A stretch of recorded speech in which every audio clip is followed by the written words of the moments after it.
नमस्कार. Ice magic या माझ्या युट्यूब चॅनल मध्ये आपल्या सगळ्यांचं स्वागत आहे. तर आज मी तुम्हाला दाखवणार आहे काळं मटण सुक्का आणि काळं मटण रस्सा. तर त्यासाठी आपल्याला काय काय साहित्य लागणार आहे ते मी तुम्हाला सांगते. तर हे मी 1.5 किलो मटण घेतलं आहे काळं मटण बनवण्यासाठी. स्वच्छ धुवून हळद मीठ आणि लसूण कोथिंबीर ठेचून टाकलेली आहे त्याला. ते मॅरिनेट करून ठेवलेलं 1 तास मी. हा कांदा घेतलाय मी फोडणीसाठी.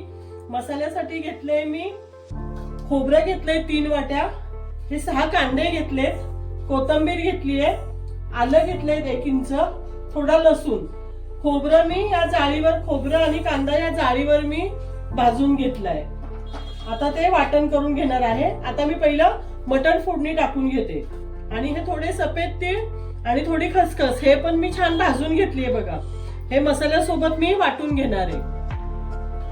आता टोप आपला गरम झालाय. मी त्याच्यामध्ये तेल टाकून घेते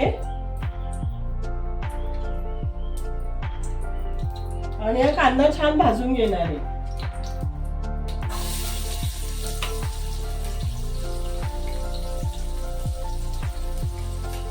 कांदा छान आम्ही लाल करून घेणार आहे आणि मग त्याच्यामध्ये मटण टाकणार आहे. तर बघा आपला कांदा मस्त मी भाजून घेतलाय. छान भाजून घेतलाय कांदा असा. तर आता ह्याच्यावर मी हे आपलं मटण मॅरिनेट करून ठेवलेलं ना मी लसूण कोथिंबीर हळद आणि मीठ ते टाकून घेते.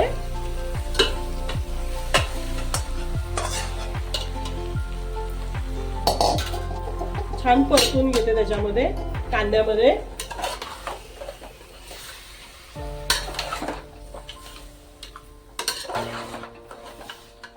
लसूण आणि कोथिंबीर मध्ये मॅरिनेट केलं ना मटण खूप टेस्टी लागतं. मॅरिनेट करून ठेवायचं छान. हळद मीठ आणि लसूण आणि कोथिंबीर. आणि आता झाकून ठेवणार आहे मी हे.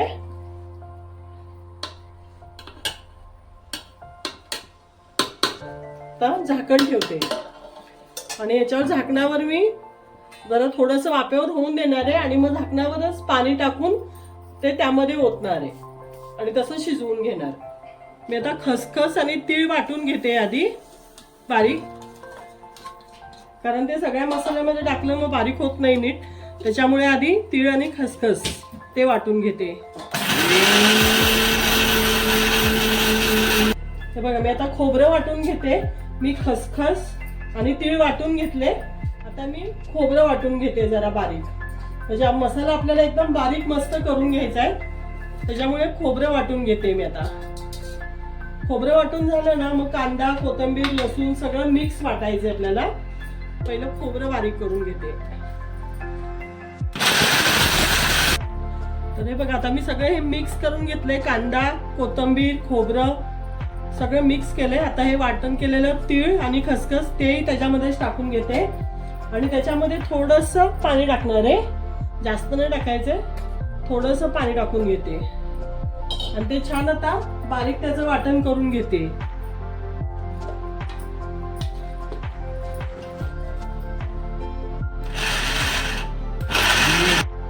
तर बघा अशा प्रकारे आपलं हे काळं वाटण तयार झालंय मटणसाठी.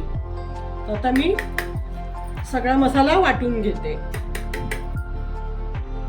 तर बघा आपलं ताटातलं पाणी छान तापलंय आता आणि मटणालाही छान पाणी सुटलंय. हे बघा आता मी हे पाणी त्यामध्ये ओतून घेते. तर असं मी पाणी ताटामध्ये ठेवूनच गरम करून त्याच्यामध्ये ओतून घेणार आहे. तर छान शिजवून घेते मी मटण मस्त. तर बघा आपलं मटण असं मस्त शिजलंय. छान शिजलं गेलंय. मी हे रश्शासाठी ठेवले आणि हे थोडंसं मी सुक्क्यासाठी काढले. त्याचं मी सुक्क बनवणार आहे काळं मटण. आपला तवा गरम झालाय. त्याच्यामध्ये मी आता थोडं तेल टाकून घेते आणि हा आमचा काळा मसाला तो तेलामध्येच टाकून घेणार आहे.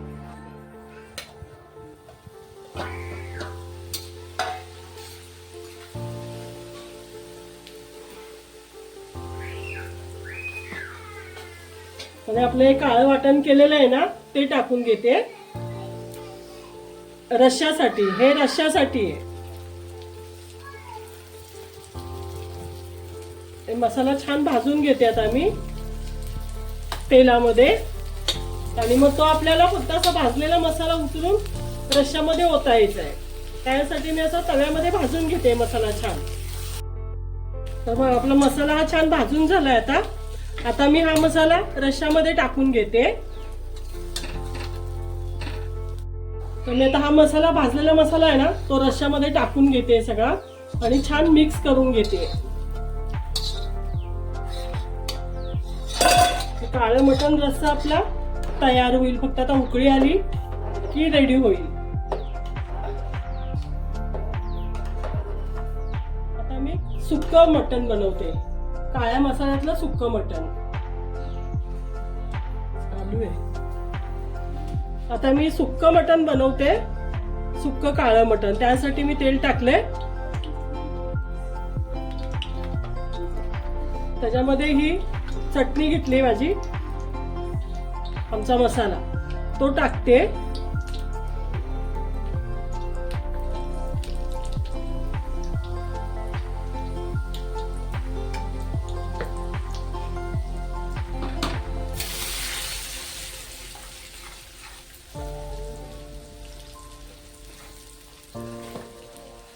आता हे काळं वाटण टाकून घेते, काळ्या मसाल्याचं.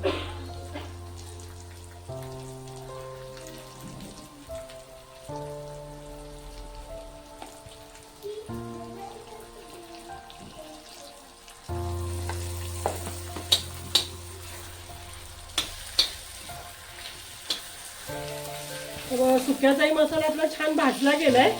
मी आता त्याच्यावर थोडंसं मीठ टाकते. आपल्याला मसाल्यापुरतं मीठ टाकायचंय, कारण मटणाला आपल्या मीठ शिजताना टाकलेलं आहे, त्याच्यामुळे मसाल्यापुरतंच मीठ टाकलंय मी त्यामध्ये. आणि त्याचं मटण आहे ते त्यामध्ये टाकून घेते.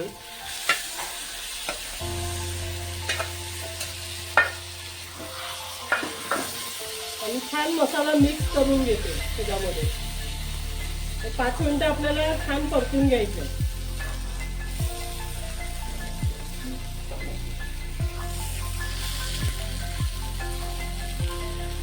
तर बघा आपलं आता सुक्कं मटणही रेडी झालंय, काळ्या मसाल्यातलं सुक्कं मटण.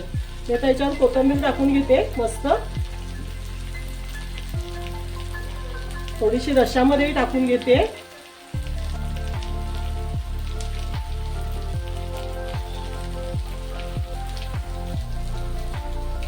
रस्साही आपला बघा मस्त झालाय, एकदम छान झालाय रस्साही. तर मी कोथिंबीर टाकून घेते रश्श्यामध्ये सुद्धा. तर खाण्यासाठी तयार आहे काळ्या मसाल्यातलं मटण रस्सा, मटण सुक्का. तर तुम्ही बनवून बघा. आवडली रेसिपी नक्की लाईक करा, शेअर करा, सबस्क्राईब करा. धन्यवाद.